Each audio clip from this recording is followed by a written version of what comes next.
My parents gave their home as a wedding gift to my sister, even though I had been paying their mortgage for 5 years.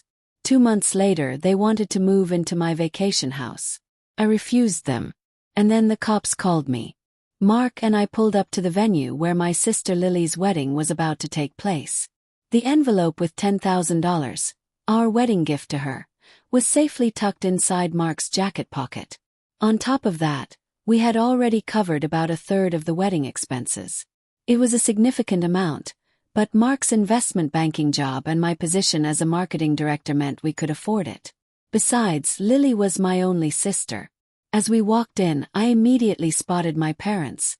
Mom was fussing with Dad's tie while he pretended to be annoyed, though I could see the smile tugging at his lips. They looked radiant. There was no other word for it. Mom's face was glowing with happiness, and Dad appeared 10 years younger. Something twisted in my gut. I couldn't remember them looking this happy at my wedding 5 years ago.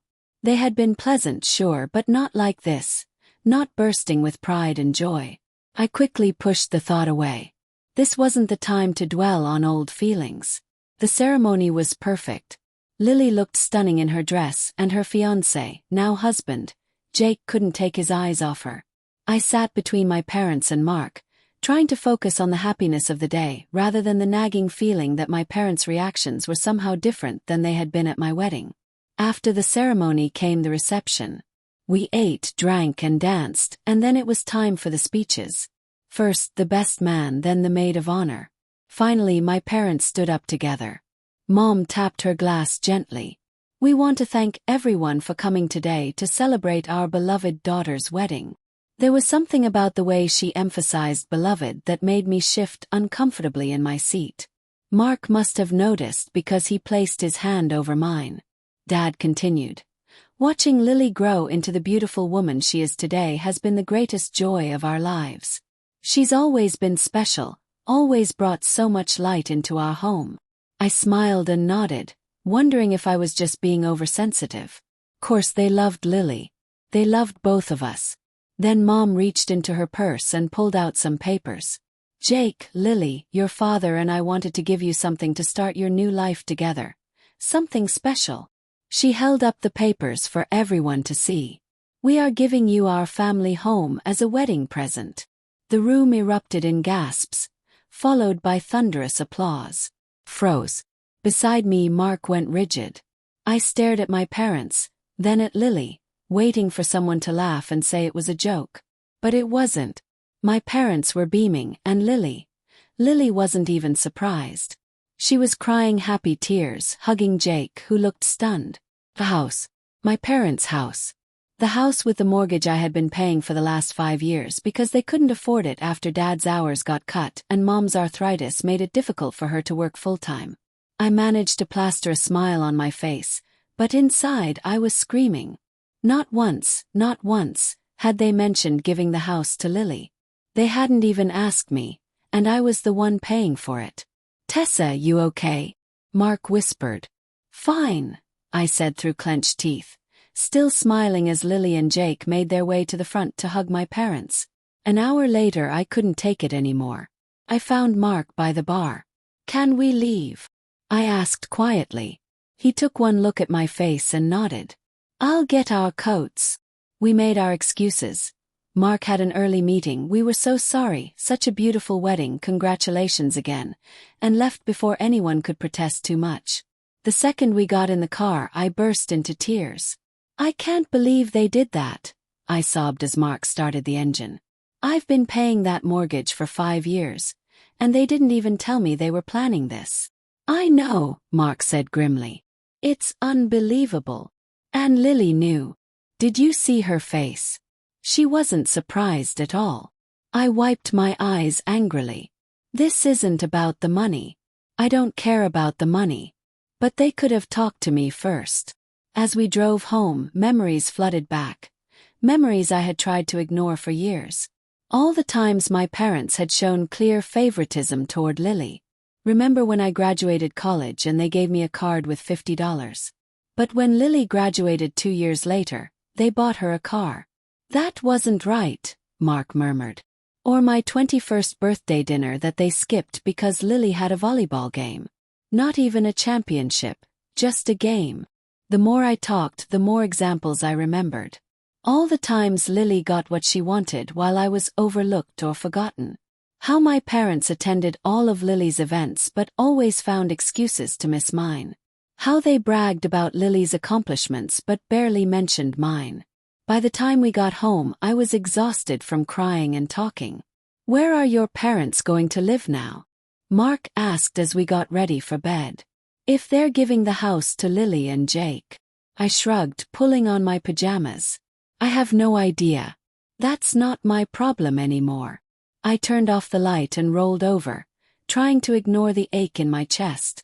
For the next 3 weeks I went to work, came home, and tried not to think about the wedding, the house, or any of it. Then one evening my phone rang. It was my mother. Against my better judgment, I answered.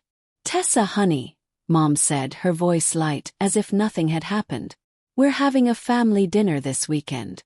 Your sister and Jake are back from their honeymoon, and we'd love for you and Mark to join us."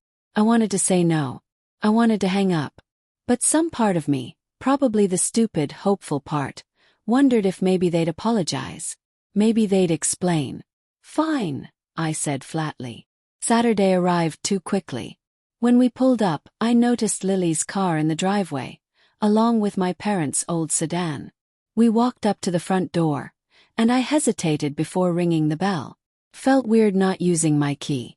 But this wasn't my parents' house anymore. It was Lily and Jake's. Mom answered, all smiles. "Tessa, Mark, come in, come in." She hugged me like nothing had happened, like she hadn't given away the house I had been paying for without even talking to me about it. I hugged her back stiffly. Dad was in the living room with Jake, watching a game. He stood up when we entered, giving Mark a firm handshake and me a quick hug. "Where's Lily?" I asked, noticing her absence. "Oh, she's changing the curtains in the dining room," Mom said casually. "She's been redecorating all week." 3 weeks. 3 weeks since the wedding, and Lily was already changing things like she'd owned the place for years. Mom clapped her hands together. "Dinner's ready." I swallowed hard, trying to ignore the lump in my throat. We took our seats, me between Mark and Dad, with Mom and Lily across from us, and Jake at the end of the table. The food looked delicious, Mom's special pot roast with all the trimmings, but I had no appetite. For the first 10 minutes, Lily and Jake went on and on about their honeymoon in Hawaii, describing every little detail in excruciating depth. I picked at my food and nodded occasionally while Mark asked appropriate questions to keep the conversation going. Finally, when Lily paused to take a breath, Mom cleared her throat. "So, Tessa, we wanted to talk to you about something," she said, her tone deliberately gentle. "As you know, we've given the house to Lily and Jake as their wedding present." "Yes, I noticed," I replied flatly. Mom continued as if she hadn't heard the edge in my voice. "The thing is, they're a young couple just starting their life together. They need their own space." I remained silent, waiting for her to get to the point. Dad shifted uncomfortably in his chair. "What your mother is trying to say," he added, "is that we can't live here with them. They need privacy." "I see," I said, still unsure where this was going. "So where are you planning to live?" Mom and Dad exchanged another look. I noticed Lily suddenly become very interested in her mashed potatoes. "Well," Mom said slowly, "we've been thinking about it and we've decided we're going to move into your vacation home. It's the perfect size for us, and it's in such a nice, quiet area." I set my fork and knife down carefully. The vacation home they were referring to was a small cottage I had bought with my own money, long before I even met Mark. I had saved for years to afford it, working overtime and weekends. It was my special place, a sanctuary away from the city. Occasionally, I let my parents use it when they wanted a weekend getaway. "Let me get this straight," I said, keeping my voice level. "You gave away your house, the house I've been paying the mortgage on for 5 years, to Lily. And now, you expect to move into my vacation home without even asking me first." "Tessa," Dad frowned. "Be reasonable. Where else are we supposed to go?" That's not my problem, I said firmly. You had a house. You gave it away without consulting me, even though I was paying for it. And now, you expect me to just hand over my vacation home to you. It's not like you use it that much, Lily chimed in. I turned to her, my anger now impossible to contain. Are you serious right now? It's my property. I bought it with my money. I decide who uses it and when. Mom's face paled. You can't mean, she faltered. You're not saying no, are you? That's exactly what I'm saying, I replied coldly. No. You're not moving into my vacation home. Not now, not ever. The table fell silent. Mom's face crumpled. How can you do this to us? She cried. After everything we've done for you. We're your parents. Yes, and as my parents, you might have thought to discuss this with me before making decisions about property I was financially responsible for. You don't have the right to refuse us. Mom's voice rose in indignation. We have nowhere else to go. You actually have your house, I pointed out. The one I've been paying the mortgage on for 5 years. But you gave it to Lily. So now, it's your problem to figure out where to live. Lily slammed her hand on the table. God, you're so cruel and greedy. You've always been jealous of me because Mom and Dad love me more. You've always been envious of our relationship. I stared at her, stunned by her outburst. Then I turned to my parents, my voice eerily calm. If Mom and Dad love you so much and you love them so much, then why don't you let them live here with you? I gestured around. This is a 4-bedroom house. Plenty of room. Lily's mouth snapped shut. She looked away, suddenly finding her plate fascinating. That's not the point, she mumbled. Jake and I need our privacy. And I need my vacation home, I countered. Sounds like we both have needs. My parents started talking over each other, telling me how wrong I was, how disappointing, how selfish. I stopped listening. I stood up and grabbed my purse. Mark, I think we're done here. The next day, my phone exploded with messages and calls from my parents and Lily. I ignored them all. Some called me selfish. Some begged me to reconsider. Some tried to guilt-trip me with reminders of everything they'd supposedly done for me over the years. I showed a few messages to Mark, who shook his head in disbelief. I think I need to block them for a while, I admitted. I can't keep reading these. Do what you need to do, Mark said, kissing the top of my head. Take care of yourself first. So I did. I blocked their numbers and social media accounts, at least temporarily. I needed space to think, to process everything that had happened. 2 weeks passed in blissful silence. No calls, no text, no family drama. Mark and I fell back into our normal routine. Work, home, occasional dinners with friends who didn't try to steal my property. It was nice. I was at my desk reviewing a marketing campaign when my phone buzzed with an alert. I glanced down and felt my stomach drop. It was a notification from the security system at my vacation home. Motion detected. Front door opened.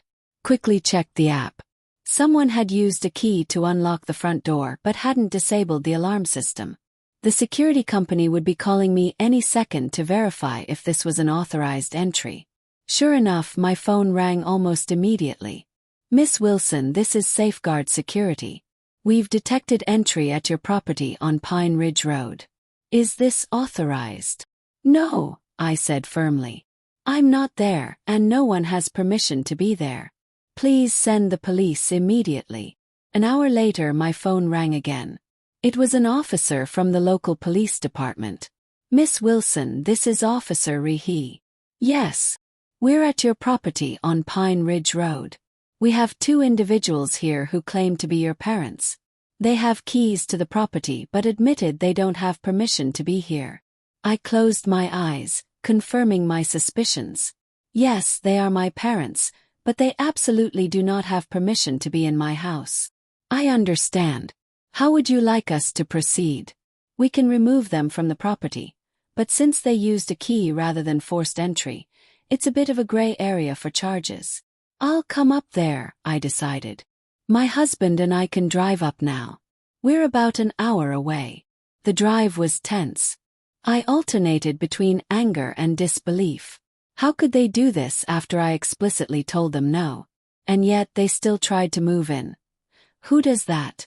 As we pulled up to my vacation home, my stomach clenched at the sight before me. A police cruiser was parked in the driveway, 2 officers standing nearby. Sitting on the front porch steps were my parents, looking miserable. Several suitcases and boxes were stacked beside them, their presence a glaring contradiction to my clear refusal. My father stood up the moment he saw us. "Tessa, thank God you're here. Tell these officers there's been a misunderstanding." Ignoring my parents for the moment, I stepped out of the car and approached the officers. "Thank you for responding so quickly. Yes, these are my parents, but they do not have permission to be here." One of the officers nodded. "Ma'am, do you want to press charges for trespassing?" My mother gasped. "Tessa, you wouldn't." I turned to look at her, my voice steady but firm. "You broke into my house after I specifically told you no. What did you think would happen?" "We didn't break in," my father protested. "We used the key you gave us." "This is all your fault," my mother suddenly shouted, standing up with a fury I hadn't expected. "If you had just let us stay here like we planned, none of this would have happened. We wouldn't be standing here being treated like criminals." I stared at her, stunned by the sheer audacity of her words. "My fault." My voice was quiet, but laced with disbelief. "You gave away a house I was paying the mortgage on without even consulting me. Then you tried to take over my property without permission. And somehow this is my fault. You're so arrogant," Mom continued, ignoring my point entirely. "So irresponsible. We raised you better than this. We gave you everything." "Mom, stop," I said, my voice dangerously low. "You're embarrassing yourself. You and Dad just tried to break into my house to move in after I explicitly told you no. And now you're standing here, in front of police officers, yelling at me about how I'm the irresponsible one." That seemed to get through to her. Her mouth snapped shut, though her eyes still burned with indignation. I turned back to the officers. "I'd like a word in private, please." We stepped away from my parents and Mark. "I don't want to press charges," I said quietly. "They're still my parents, even if they're being absolutely ridiculous right now. But I can't have them staying here either." The officer nodded. "We understand. Family situations can be complicated. We can take them to the station for a few hours, give them a stern warning about trespassing, and then release them. Sometimes a brief stay in a holding cell is enough of a wake-up call." I considered this. It might be the reality check they needed. "Yes, please do that." I walked back to where my parents Saturday. "The officers are going to take you to the station for a few hours. I'm not pressing charges, but I want you to understand how serious this is. You cannot just move into someone's house without permission, even if you're family." They were taken away, and while we waited for the locksmith, I arranged for their belongings to be sent to a nearby storage facility. I paid for 1 month and texted the details to my sister since my parents' numbers were still blocked. By the time we left, the house was secure again. On the drive home I felt drained, but also strangely liberated. For the first time in my adult life, I had stood up to my parents' manipulation and refused to be taken advantage of. "What do you think they'll do now?" Mark asked as we neared our apartment. "Probably go crying to Lily," I guessed. "She got the house. She can take the responsibility that comes with it." I wasn't naive enough to think this was over. Knowing my mother, she'd find a way to twist the narrative, make me the villain. And I was right. A week later, I opened Facebook to find a long, dramatic post from my mother. It had already gathered dozens of sympathetic comments from relatives and family friends. "Today, I learned what it means to be abandoned by your own child," it began. "My husband and I, in our golden years, have been cast out like unwanted pets. Our eldest daughter, Tessa, had the police remove us from her vacation home like common criminals, leaving us with nowhere to go." The post went on, conveniently omitting the fact that they had given their house to Lily, that I had been paying their mortgage for years, and that they had tried to move into my vacation home against my explicit refusal. As I scrolled through the comments, people calling me heartless, cruel, ungrateful, something inside me snapped. I started typing my own post in response. I've stayed silent about family matters until now, but since my mother has chosen to make our private issues public, I feel I need to share my side of the story. Here are the facts that were conveniently left out of my mother's post. I laid everything out: the mortgage, the wedding gift, their attempted takeover of my home. I ended with, "Family goes both ways. It's about mutual respect, not just taking whatever you want because we're family." I hit post before I could second-guess myself. Mark read it over my shoulder and gave me a thumbs up. The response was immediate. Comments started rolling in from cousins, aunts, uncles, even some of my parents' friends. "I had no idea you were paying their mortgage. That's so unfair. Wait. They gave away a house you were paying for." I should have felt vindicated, but mostly I just felt tired. This whole situation was exhausting, and broadcasting it publicly didn't exactly feel great, even if I was just defending myself. 2 days later, my cousin Jessica called. "Hey, I wanted to check on you. Your parents tried to go back to their house. I mean Lily's house now, but she wouldn't let them in."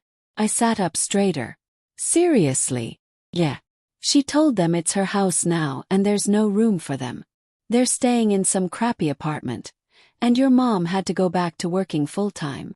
Part of me thought they deserved it. This was the situation they had created for themselves. But another part still felt a pang of sympathy.